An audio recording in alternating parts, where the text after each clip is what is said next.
예, 안녕하십니까? 예, 만나서 반갑습니다. 날씨가 많이 쌀쌀해졌죠?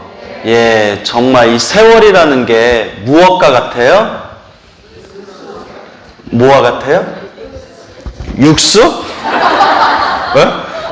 육수. 벌써 냉면 먹을 땐가? 유수와 같다고요? 예, 흐르는 물과 같다라고 합니다. 자, 그래서 쏜살 같다라는 표현도 써요. 쏜살 같다. 쏜살이 뭔지 아세요? 뭐예요, 쏜살이? 그러니까 쏜살이 정확히 뭘 뜻하냐고요? 화살. 여기 똑똑하다. 딴 데 물어봤더니 대답 못 하던데. 화살이 딱 쐈잖아요. 그 화살이 쏜 화살 같다는 뜻이에요. 하는 분은 오늘 처음 아신 건가요? 예. 책 좀 봐요. 웃자고 한 말이고요. 예. 자, 쏜살. 정말 세월이 빨라요. 그죠? 그래서 봄이 오고, 봄이다 보면 어느새 막 더워 죽겠고, 그리고 또 여름이 지나면 가을이었다가 요새 가을도 짧죠? 벌써 추워졌어요. 그래서 이와 같이 봄, 여름, 가을, 겨울, 세월이 흐르는 물과 같고 쏜살 같다. 자, 그런데 우리가 항상 이 쏜살같이 흘러가는 세월 속에서 우리가 스스로를 한번 반성해 봐야 돼요. 나는 하루하루 어떤 공덕을 지었는가? 나는 얼만큼 복과 선업과 공덕을 닦았는가? 과연 나는 얼만큼 불자로서 내 삶에 있어서 내 선업과 공덕을 쌓았는가라는 것을 항상 우리가 고민해 봐야 됩니다. 여러분, 우리가 언젠가 죽어요, 안 죽어요? 죽어요. 예? 우리는 언젠가 죽습니다. 언제 죽을지는 모르겠지만 언젠가는 죽어요. 그 태국에 아장차라는 큰 스님이 계셨어요. 혹시 들어보셨나요? 네, 그래요. 태국에 아장차라는 큰 스님이 계셨는데 이 큰 스님이 태국 불교계에서도 도인이라고 소문이 나신 분이에요. 도인이라고. 근데 그 아장차 스님을 옆에서 오랫동안 모시던 신도 회장님이 있었대요. 신도 회장님이 있었는데 이 거사님이 어느 날 푸념을 하는 거예요. 뭐라고 하냐면, 큰 스님, 내가 큰 스님을 모신 지 몇 년이 됐는지 오래됐는데도 큰 스님은 나한테 미래에 무슨 일이 생길 건지, 내 미래에 어떤 일이 생길 것인지 앞날을 한 번도 점쳐주지를 않습니다. 서운합니다. 이러는 거예요. 그러니까 거기나 여기나 그런 어떤 무속이라든가 그런 거기나 여기나 이렇게 미래에 대한 점치고 사주팔자 보는 걸 좀 좋아하는 경향이 있나 봐요. 여러분들도 좋아하죠? 또 내랑 사람은 그냥 아무 생각 없이 무조건 대답하네. 예. 불자가 그런 거 좋아하면 어떡해요? 운명은 누가 만드는 거예요? 예, 내가 만드는 건데. 그래요. 저도 가끔 봐요. 잘 안 맞더라고. 잘 안 맞아요. 예. 저 우스갯소리 잠깐만 하나 해드릴까요? 예. 저 대답 잘하는 분 누구세요? 대답을 엄청 열심히 하는데. 사중에서 혹시 리액션 담당 고용되신 분인가요? 예? 또 내래. 일당 얼마 받아요? 예. 자, 그래가지고, 그래요. 예. 오늘 약 드셨죠? 예, 장난이에요? 그만하세요. 창피하다요.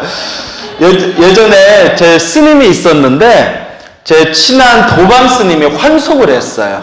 머리 기르고 환속을 했는데, 그 인간이 이제 머리 기르고 환속해서 세상에 뛰어들어서 일을 하니까 일이 잘 안 풀리는 거예요. 일이 너무 안 풀려서 답답할 거 어디 갔겠어요? 점집에 가는 거예요. 예? 죽노릇하던 놈이. 예? 하여튼 죽물이 덜 들어서 그래요. 그러다가 우연히 만나서 제가 이제 밥을 사줬어요. 이렇게 밥 먹고. 사람 참 착해요. 착하고 아주 의리 있는 친구였는데, 뭐 얘기하다가 저 용한 데가 있대요. 예? 저 용한 데가 어딘지 말하긴 뭐하고 서울 코앞에 그러니까 이렇게 전철 타고 택시 타고 30분 안에 가겠더라고요. 20, 30분 안에. 자꾸 얘가 어디서 돈을 받아 먹었는지 자꾸 썰을 푸는 거예요. 용하다고. 엄청 용하대요. 잘 맞춘대요. 그래서 그러냐고 했는데 야 엄청 용해. 그래서 제가 물어봤죠. 얼마야? 이랬더니 5만 원이래요. 당근을 가끔 3만 원에도 해준대요. 싸잖아요. 5만 원이. 5만 원이면 싼 거죠.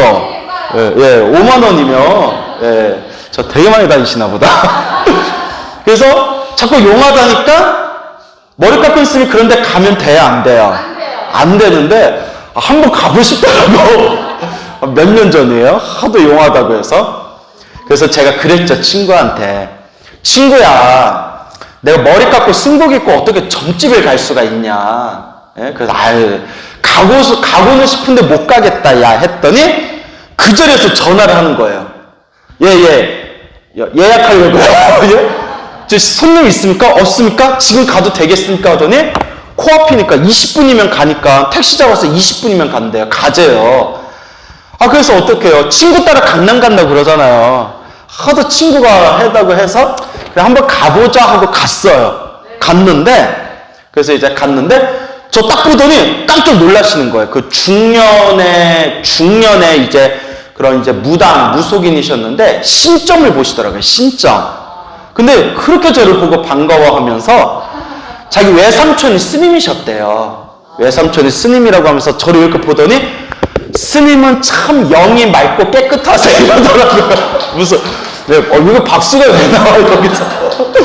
뭐 도를 아십니까도 아니고 스님은 참 영이 맑고 깨끗하시네요 해가지고 이런저런 질문을 했는데 제가 소름이 쫙 돋았어요.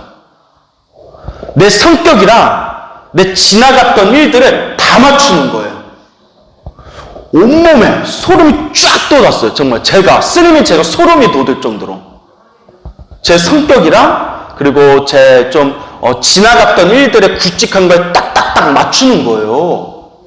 어딘지 궁금하죠? 한국말은 끝까지 들으셔야죠. 그래서 저한테 앞으로 미래에 앞날에 몇 년 후에 무슨 뭐 일이 있을 거다 뭐 이렇게 예언 같은 걸 해줬는데 몇 년이 지난 뒤에 더 깜짝 놀랐어요. 싹 다 틀렸어요. 야, 어떡해. 하나도 안 맞고 싹 다 틀렸어요. 그렇죠. 우리 다들 그런 점 많이 보신 분들, 그런 분들이 항상 하는 얘기 있죠. 과거는 잘 맞추는데 미래는 잘 맞춘다, 못 맞춘다? 잘 못 맞춘다. 그런 얘기 많이 들어보셨죠? 저도 그때 몇 년 전에, 꽤 오래됐네요. 몇 년 전에 친구 따라서 한번 갔다가 톡톡하게 그런 경험을 한번 했어요. 그래서 제 지나간 거는 굵직굵직한 걸 잘 맞춰가지고 저도 혹시나 하는 마음이 있었는데 이제 미래에 대해서 얘기했던 여러 가지가 그냥 다 하나도 맞은 게 없었어요. 자, 뭔 얘기하다 여기까지 왔냐? 자, 그래서 그 아잔차 스님, 신도회장의 아잔차 스님한테 스님은 제 앞날에 대해서 한 번도 얘기 안 해주시고 스님은 수행을 많이 하신 도인이신데 제 미래에 대해서 얘기 좀 해주세요 이러니까 아잔차 스님이 오로지 부처님 법을 닦아라, 오로지 마음을 닦아라 그 말만 하시던 분이 아잔차 스님이 갑자기 어느 날 신도회장한테 내가 너의 앞날을 점쳐주겠다 그러더래요. 한 번도 그런 적이 없었는데 스님이 웬일이세요? 내가 너의 앞날을 점쳐주겠다. 그래서 이제 신도회장이 두근두근 이렇게 앉아있는데 딱 아잔차 스님이 하신 말씀이 명심해라. 내가 지금 너에 대해서 예언한 것은 100% 반드시 이거는 100% 맞는 거다. 반드시 네가 경험하게 될 거다. 그래도 잘 들어야 된다. 그러니까 그 신도회장은 자기가 평생 도인으로 모셨던 큰 스님이 100% 자기 인생에 대해서 예언을 해주겠다니까 얼마나 그 가슴이 두근거리겠어요. 그때 아잔차 스님이 딱 하신 말씀이 너는 미래에 죽을 거다 이러더래요. 네? 반드시 너는 100% 죽을 거다. 스님 언제쯤요? 길면 30년? 건강관리 잘하면 50년 후에는 죽겠다 야. 아, 그걸 누가 몰라요? 아, 스님, 그걸 누가 몰라요? 했더니, 아잔차 스님이 하신 말씀이, 이보게, 누구나 다 알고 있는데, 모든 사람들이 놓치고 있는 거라네. 라고 이야기하더랍니다. 마음이 좀 와닿죠? 저도 책에서 보고, 제 마음에 뭐가 딱 때리더라고요. 우리가 언젠가 죽을 거라는 걸 다 알아요, 몰라요? 알아요. 근데 우리가 항상 그걸 마음에 되새기고 있어요? 아니면 놓치고 있어요? 놓치고 있어요. 그래서 옛날에 뭐 광고주의 이런 광고 있었죠. 뭐, 100년도 못 살면서 천년을 걱정하는구나. 뭐 그거 광고 있었죠. 옛날에. 기억나세요? 예, 그게 갑자기 생각나더라고요. 그래서 우리의 인생이라는 것이 끊임없이 태어나고 죽고 태어나고 죽음을 반복하지 않습니까? 태어나고 죽음을 반복하는 것을 우리 불교에서는 두 글자로 뭐라고 하죠? 그렇죠. 윤회입니다. 윤회. 봄이 오고 여름이 가고 가을이 가고 겨울이 오고 또 봄이 찾아오듯이 생로병사, 태어나고 늙고 병들고 죽고 태어나고 늙고 병들고 죽는데 언젠가는 우리가 죽는데 언젠가는 우리가 죽게 되는데 우리가 죽을 때 마지막에 가져갈 수 있는 것은 오직 하나밖에 없대요. 그게 바로 무엇일까요? 네. 틀렸어요. 업이죠. 그렇죠. 예, 업입니다. 다음 생, 우리가 새로운 몸을 받을 때, 다음 생, 내가 새로운 몸을 받으면서 살아가는데, 내 삶의 다음 생을 결정짓는 것이 바로 업이에요. 여러분이 집안에 재산을 많이 쌓아놔도 죽으면서 가져갈 수 있다, 없다? 없어요. 여러분들이 아무리 가족을 사랑해도 죽으면서 데려갈 수 있어요, 없어요? 여러분 죽으면서 가족 데려간다고 생각해 보세요. 예, 말도 안 되죠. 없어요. 여러분들 땅이 있고 건물이 있고 여러분들이 보석이 있고 여러분들이 가장 아끼는 것들이 있다 하더라도 죽으면서 가져갈 수 있다, 없다? 가져갈 수 없다. 우리가 죽을 때, 우리 중생들이 죽을 때 다음 생에 가져갈 수 있는 것 오직 하나밖에 없더라. 그것이 바로 무엇이다? 업이라는 거예요. 우리 앞에 펼쳐진 행복도 불행도 누가 지은 거다? 예, 다 내가 지은 업이라는 거예요. 내 앞에 펼쳐진 좋은 인연도 나쁜 인연도 다 누가 지은 업의 인연이에요? 다 내가 지은 업의 인연이라는 거예요. 내 앞에 펼쳐진 그 수많은 일어나고 사라지는 모든 현상들이 다 누가 지은 업의 결과다? 다 내가 지은 업의 결과라는 거예요. 그러면 우리는 내가 죽을 때 가져갈 수 있는 게 딱 업밖에 없는데 그러면 우리는 지금 이 순간 한번 스스로를 돌아보자고요. 나는 지금까지 살아오면서 착한 업을 많이 지었는가? 악한 업을 많이 지었는가? 선업을 많이 지었는가? 악업을 많이 지었는가? 여러분 무슨 업을 더 많이 지은 것 같아요? 선업을 닦고 싶습니다. 이제부터. 예, 그래요. 말은 잘하나요? 예, 스스로를 한번 돌아보라는 거예요. 나는 어떤 업을 많이 지었는가? 그게 바로 다음 생 내 모습이에요. 다음 생의 내 모습이 되는 겁니다. 그런데 우리는 머리로는 다 알면서 몸과 마음이 잘 안 따라주는 경향이 있어요. 이게 중생의 습성이에요. 여러분 그런 거 경험해 본 적 있나요? 중간고사를 망쳤어요. 중간고사를 망쳤는데 언제부터 잘해야지? 기말고사 땐 잘 봐야지. 근데 기말고사 딱 되면 또 공부 열심히 해요, 안 해요? 안 하잖아요. 그럼 또 언제부터 잘해야지? 내년에 또 올라가면 잘해야지. 근데 내년에 또 올라가면 열심히 해요, 안 해요? 안 하잖아요. 그러다가 어디까지 가요? 예? 졸업할 때까지 계속 그러고 있는 거예요.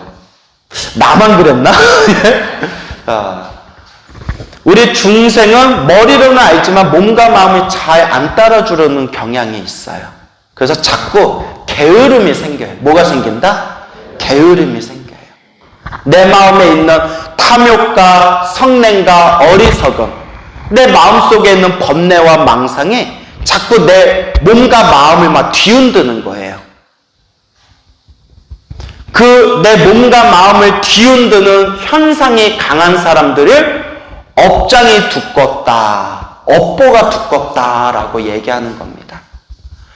그런 의미에서 보면 여러분들은 그래도 성근이 있는 사람들이에요. 무엇이 있는 사람들? 성근이 있는 사람들. 착할성, 뿌리 익은 착한 뿌리가 있는 사람들이에요. 왜냐? 이번 생 사람으로 태어났고 부처님 경전에 분명히 나오지만 이번 생 사람으로 태어난 것 자체가 성근, 착한 뿌리가 있는 사람들이래요. 사람으로 태어나 무엇을 만났고? 그렇죠. 불법. 부처님 가르침을 만났고 부처님 가르침을 만났지만 만나기는 부처님 가르침을 만났지만 부처님 법을 잘 못 닦는 사람들이 있어요. 그러니까 머리로만 부처님 가르침을 알지만 몸과 마음으로는 부처님 법을 잘 닦지 않는 사람들이 있어요.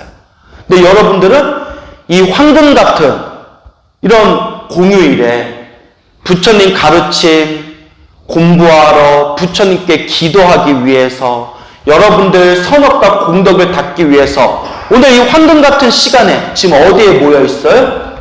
부처님 법당에 모여 있잖아요. 그래서 여러분들은 그래도 무엇이 있는 사람들이다? 성근이 있는 사람들. 착할성, 뿌리건. 그래도 착한 뿌리가 있는 사람들이에요. 정말 업장이 두껍고 업보가 두꺼운 사람들은 아무리 좋은 말을 해줘도 알아듣는다, 못 알아듣는다? 못 알아들어요. 그래서 나온 유명한 말이 있죠. 우의독경. 소귀에 무엇을 읽는다? 경을 읽는구나. 알아들어요, 못 알아들어요? 못 알아들어요. 제가 지금까지 수많은 불자님들에게 강의하고 법문하고 설법하면서 제 법문을 듣고 정말 인생이 바뀐 분들이 많아요. 정말 인생이 바뀐 분들이 많아요. 수많은 분들한테 헤아릴 수 없이 감사 인사를 받았어요. 근데 제가 말씀드린 건 딱 세 가지밖에 없어요. 딱 세 가지. 기도해라, 복을 지어라, 마음을 잘 닦아라. 딱 이 세 가지. 저한테 뭐 돈을 갖다 바쳐라, 나한테 공양을 올려라, 내가 말하는 것에 복종해라. 이런 저는 사이비 같은 얘기 한 번도 안 했어요. 평생 제가 법문하면서 항상 이야기한 세 가지가 염불, 기도해라, 복을 지어라, 마지막 제일 중요한 거, 마음을 잘 써야 된다. 그리고 제 말대로 잘 닦아가지고 정말 인생이 바뀐 분들이 많아요. 엄청나게 제가 감사 인사를 받았어요. 그런데 아무리 목이 아파라 얘기하고 들려줘도 안 듣는 사람들은 안 들어요. 그때 느꼈죠. 부처님도 말씀하셨지만 인연 없는 중생은 제도할 수가 없다. 어디서 다 들어보셨죠? 인연 없는 중생들은 제도할 수가 없다. 예전에 어느 거사님이 계셨어요. 지금 이제 나이가 많이 드셨을 거예요. 그 거사님께서 사회생활을 하다가 마음이 힘들고 답답하고 공허해서 마음 공부를 좀 해볼까 해서 이제 절에 다니면서 불교대학도 다니고 스님들 법문도 듣고 기도도 하고 그렇게 연불도 하다 보니까 마음의 평화를 엄청 많이 찾으셨대요. 너무나 이렇게 좋고 이렇게 훌륭한 부처님 가르침을 내가 왜 이제 만났을까 라는 생각이 들더래요. 그러면서 주변 사람들한테 생활 속에서 주변 분들한테 이 포교를 많이 하셨대요. 그러다 자기하고 아주 친한 친구가 있었대요. 친한 친구가 있었는데 그 친한 친구하고 만나서 가끔씩 소주 한잔하고 밥 한번 먹고 가끔씩 만나서 대화할 때마다 계속 거사님이 친구한테 포교를 했대요. 친구야, 불교를 만나니까 너무 좋다. 근데 그냥 불교를 만나기만 해서는 안 되고 내가 닦아야 된다. 내가 기도도 하고 연불도 하고 108배도 하고 그렇게 경전 공부도 하니까 내가 내 인생에서 마음에 크나큰 위안과 평화를 그렇게 찾게 됐다. 친구야. 그러니까 너도 절에 다녀서 나랑 같이 공부하자 했대요. 그러니까 아주 절친한 친구가 그래 친구야, 나도 사실 불교에 대해서 관심이 많았어. 우리 어머니가 절에 열심히 다녔잖아. 나도 그 마음 공부가 뭔가 나도 좀 하고 싶어. 그런데 너무 바빠. 남 얘기 같지 않죠? 너무 바빠. 내가 요것만 해결하고 요것만 해결하면 내가 절에 다닐게. 내가 요 고비만 넘기면 절에 다닐게. 내가 지금 하고 있는 일만 안정되면 절에 다닐게. 그 만날 때마다 거사님은 야, 이제 절에 다니자.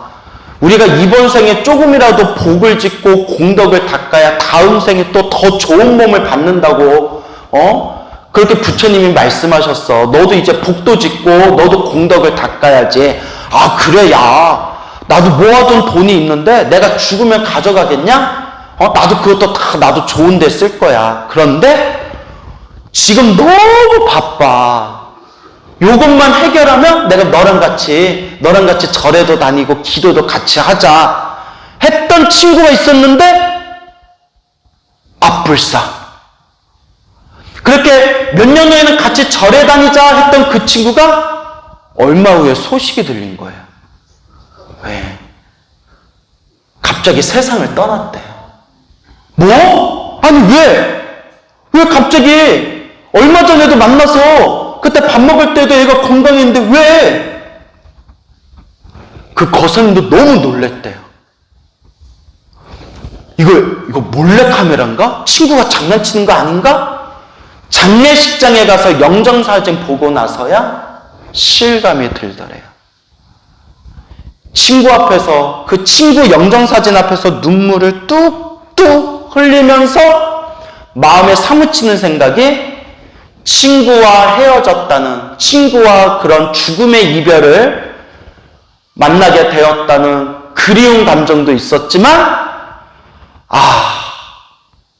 이렇게 빨리 갈 줄 알았으면 내가 더 지독하게, 집요하게 끌고서라도 내가 절에 데려갈 걸.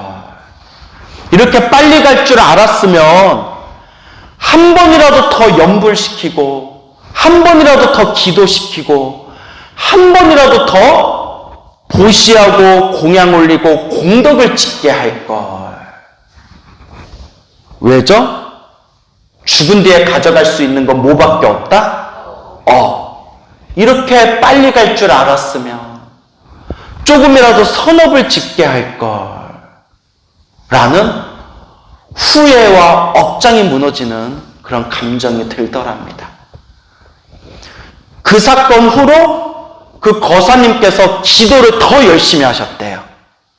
왠지 눈치채셨죠?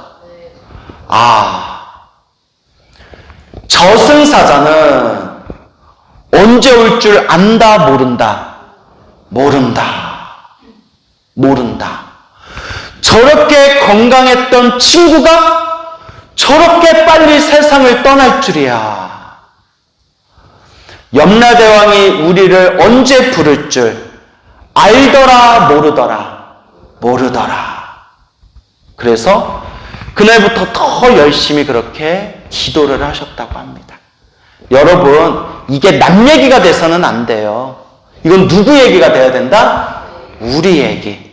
맞아.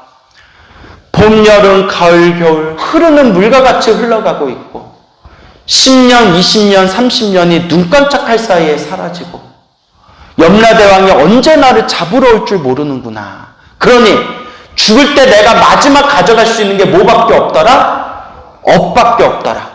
지금 이 순간 조금이라도 내가 기도하고 염불하고 무엇을 닦아야 되겠다? 공덕을 닦아야 되겠다 라는 마음을 여러분들이 늘 되새기셔야 됩니다. 사람 일은 한 치 앞도 알 수가 없어요. 막말로 한 달 후에 광우스님 법문을 인터넷 동영상에서 너튜브에서 보고 있는데 언니 소식 들었어? 아니 왜? 광우스님 죽었대. 뭔 소리야. 한 달 전에도 전등사에서 법문한 거 내가 듣고 왔구만. 갑자기 세상을 떠나셨대. 아이고. 물론 제가 한 달 후에 죽을 것 같지는 않아요, 제가. 오해하지 마세요. 제가 이렇게 짚어보니까 한 달 후는 아닌 것 같아요. 한 달 후는. 다만 제가 이제 드리고 싶은 얘기가 한 치 앞도 알더라 모르더라. 한 치 앞도 알 수 없는 게 우리 인생이라는 거예요. 여러분 그 주변에서 많이 느끼죠? 지금이 바로 닦을 때입니다. 지금이 바로 닦을 때예요. 지금이 한번 염불할 때고, 지금 한번 더 부처님께 절하고, 지금 한번 더 내 마음을 닦을 때예요. 결국 그 공덕은 누구에게 돌아온다? 나에게 돌아온다. 부처님 가피가 정말 묘해요. 정말 저 자신도 깜짝깜짝 놀랄 때가 있어요. 오늘 저를 여기 서울에서 전등사까지 차를 태워주신 아주 고마우신 불자님이 계시거든요. 지금도 어디 앉아서 법문 듣고 계실 텐데 제가 눈이 너무 나빠가지고요. 제가 오해를 많이 받아요. 제가 고도근시거든요. 그분께서도 제 법문 듣고 기도 시작하셔서 엄청난 가피를 받으신 분이에요. 스님은 제가 들어도 우와 할 정도로 제가 소나무에서도 몇 번 소개했거든요. 정말 부처님의 그 기도의 힘에는 말로써 설명할 수 없는 정말 그 힘이 있습니다. 수많은 분들이 체험했어요. 예전에 몇 년 전에 105세의 나이로 세상을 떠나신 저 대만 불교의 몽참 큰 스님이라는 분이 계셨어요. 몽참 스님. 105세의 세상을 떠나셨는데, 그래서 저거 중국 오대산에 오래 계셨어요. 그 몽참 스님 법문에 나오는 내용인데, 몽참 스님께서 직접 하신 그런 법문이세요. 당신이 옛적에 어느 희한한 거사를 만난 적이 있었대요. 어느 노 거사를 만난 적이 있었는데, 아마 대만 분이나 중국인이었겠죠. 이 노 거사님이 젊었을 때부터 평생 동안 신묘장구 대다라니를 독송하셨대요. 무엇을 독송하셨다? 신묘장구 대다라니. 신묘장구 대다라니를 독송하셨는데, 근데 여러분, 불교를 안 믿었대요. 무슨 말인지 아시겠어요? 불교도 안 믿고, 절에도 안 다니고, 스님을 믿지도 않았대요. 그런데, 희한하게, 뭐는 열심히 했대요? 신묘장구 대다라니는 열심히 했대요.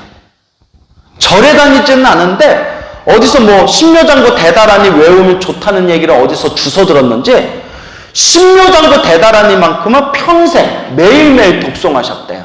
그것도 있어요, 여러분. 신묘장구 대다라니나 어떤 주문이나 어떤 경전을 계속 반복해서 외우다 보면 실제로 마음이 어때요? 마음이 편안하게 쫙 가라앉는 맛이 있어요. 일종의 명상 효과가 있어요. 그래서 그런지 몰라도 절에 안 다니시는 거사님인데 신묘장구 대다라니는 열심히 독송하셨대요. 그러다가 90여 세의 나이로 세상을 떠나셨답니다. 그 거사님이 90세의 나이로 세상을 떠나셨는데 그분 돌아가시기 전에 이런 일이 있었대요. 돌아가시는 그 당일날 건강하셨던 분이 갑자기 아들을 부르더니 나 이제 갈 때가 된 것 같다. 하더니 아버지가 처음으로 거사님이 처음으로 어서 스님들을 모셔와라 이러더래요.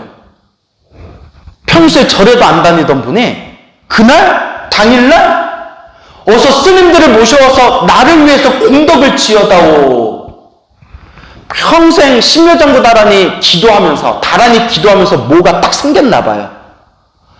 내가 오늘 떠나는 날이니까 어서 스님들 불러서 나를 위해서 공덕을 지어다오. 우리 아버지가 평생 절에도 안 다니고 스님들하고 친하게도 안 지내는데 왜 이러시지? 근데 아버지가 막 다급하게 부탁을 하시니까 부랴부랴 절에 가서 스님들 모셔서 집에, 우리 안택불공이라고 하죠. 안택불공, 집에서 이렇게 불공 올리는 거. 저희 집에 오셔서 저희 아버지를 위해서 불공 좀 올려주십시오 해서 스님 여러분을 청해가지고 이제 집에 모셨는데, 아버지가 방에 이렇게 누워가지고 집에 들어오신 스님들한테 부탁을 하더래요. 스님들, 저는 평생 심려장구 대다란이를 독송했습니다. 저를 위해서 심려장구 대다란이를 외워주십시오. 그래서 스님들이 옆에서 난 몰라, 나는 몰라 라는 뜻인가? 난 몰라, 단나타다야야 뭐 이렇게 심려장구 대다란이를 외우면서 그 거사님도 90대신 거사님도 이렇게 앉아서 심려장구대를 따라 하시다가 벌떡 일어나시더래요. 그러더니 관세음보살님이 오셨습니다. 관세음보살님이 오셨습니다. 관세음보살님이 저를 마중하러 나오셨습니다 하더니 그 자리에서 하늘을 보면서 관세음보살님 외치더니 그 자리에서 편안하게 숨이 딱 끊기시더래요. 그 자리에 있던 가족들하고 스님들이 모두 다 봤답니다. 믿습니까 여러분? 네? 믿어요? 이런 걸 믿어요? 성근이 있네. 성근이 있어. 예? 딴 사람한테, 불교 안 믿는 사람들한테 이런 얘기하면 거스님이 참 뻥이 세다 야 이럴 텐데, 근데 몽참 스님이 이 법문을 하시면서 이렇게 얘기하시는 거예요. 여러분, 불교도 안 믿고 절에도 안 다니던 사람이 평생 심려장구 대다란이를 독송해서 이와 같은 가피를 받았는데, 하물며 절에 열심히 다니면서 부처님을 지극정성 믿는 불자가 이와 같이 정성으로 기도한다면 그 공덕은 얼마나 더 크겠습니까? 라고 말씀을 하시더랍니다. 결국 불교는 제가 늘 말씀드리지만 지식의 종교가 아니에요. 무엇의 종교가 아니다? 지식의 종교가 아니에요. 지식의 종교가 아닙니다. 머리로 불교책을 달달달달달달 외워도 불교에 대한 지식은 늘어날 수 있을지 몰라도 내 팔자와 내 운명과 내 업을 바꿀 수는 없어요. 그래서 우리가 흔히 이런 얘기해요. 야, 머리가 똑똑해서 성불할 것 같으면 박사들, 과학자들이 벌써 다 성불했겠다. 불교는 지식의 종교가 아니다. 이런 다른 신도들이 경험한 가피와 체험의 이야기 백날 들어도 내가 닦지 않으면 아무런 효험이 없어요. 산삼이 있는데, 100년 된 산삼이 있는데, 100년 된 산삼이 뿌리가 어떻게 생겼고, 잎이 어떻게 생겼고, 장가지는 어떻게 생겼고, 어느 산에 가면 쉽게 찾을 수 있고를 달달달달 책을 보고 외워도 나한테 효험이 있어요? 없어요? 없어요. 그거 외우고 있을 때 차라리 도라지 한 뿌리 먹는 게 나아요. 불교는 지식의 종교가 아니다. 불교는 무엇의 종교다? 그렇죠. 체험의 종교입니다. 수행의 종교고 실천의 종교예요. 누가 닦아야 된다? 내가 닦아야 된다. 예전에 어떤 거사님이 있었는데 그 거사님이 어느 날 저승사자가 찾아왔대요. 아무개야, 염라대왕님이 부르신다. 어서 가자. 깜짝 놀래가지고 저는 아직 갈 때가 아닙니다. 저는 아직 갈 때가 아닙니다. 저는 아직 갈 때가 아니니까 잘못 찾아오셨습니다. 했더니 저승사자가 꼭 사람들 데리러 오면 꼭 너랑 똑같은 얘기를 하더라. 무슨 레퍼토리, 무슨 원고, 그런 원고 대본이 있냐. 어쩌 그렇게 사람들마다 똑같은 얘기를 하느냐. 어서 가자꾸나 하니까 싹싹 빌면서 일주일만 봐주십시오. 일주일만 봐주십시오. 라고 하더래요. 며칠만 봐주십시오. 일주일만 봐주십시오. 저승사자가 봐줘야 안 봐줘요? 안 봐주죠. 절대 안 봐줍니다. 그런데 그날은 봐줬대요. 뭐 이야기를 만들려고 봐줬는지 모르겠는데 저승사자가 아유 그래 밀린 사람이 많구나. 평상시 같으면 어림도 없는 얘기인데 밀린 사람들이 많아가지고 그러면 다른 곳부터 내가 털고 올 테니까 일주일 후에 보자꾸나 하고 눈을 딱 떠보니까 한바탕 꿈이었던 거예요. 꿈이지만 무서워요, 안 무서워요? 무섭잖아요. 온몸에 땀이 흠뻑 젖어가지고 부랴부랴 누구를 찾아갔을까요? 목사님? 누구를 찾아갔을까요? 스님을 찾아간 거예요. 스님을 딱 찾아가서 꿈 얘기를 하면서 스님 아무리 생각해도 꿈이 범상치가 않습니다. 이게 꿈이 허투루 흘러버릴 수가 없습니다.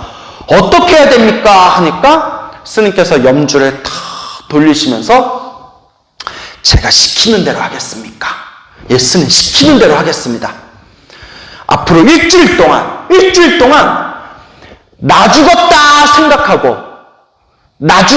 생각하고 오직 나무 아미타불을 부르십시오. 누구를 부르십시오? 나무 아미타불을 부르십시오. 일주일 동안 나 죽었다 생각하고 잠도 자지 말고 최대한 일주일 동안 간절하게 나무 아미타불을 부르십시오. 그 고선님이 집에 와서 스님이 주신 염주 하나 붙들고 나무 아미타불 목마르면 물 마시고 나무 아미타불 배고프면 잠깐 밥 먹고 나무 아미타불 졸리면 앉아서 꾸벅꾸벅 졸다가 또 정신 차리고 나무 아미타불 미친 듯이 잠이 쏟아지면 한 맥심 커피 3잔 한꺼번에 탄 뒤에 나무 아미타불 예, 웃자고 한 얘기예요. 예. 그럼 옆에 있는 마누라가 아이고 저 인간이 왜 이러나 내가 중하고 결혼했는지 저 인간이 왜 이러나 남편 속도 모르고 나무 아미타불 하고 일주일이 딱 지났을 때 누가 찾아왔을까요? 저승사자가 찾아오면 나무 아미타불 연부랑 공덕이 없겠죠. 아미타경과 무량수경이라는 경전에 분명히 이런 구절이 나옵니다. 지극정성 아미타 부처님의 이름을 부른 사람이 혹 목숨이 다할 때 반드시 누가 마중 나오신다? 아미타 부처님께서 여러 성인들과 함께 그 사람을 데리러 오신다. 일주일이 됐을 때 나무 아미타불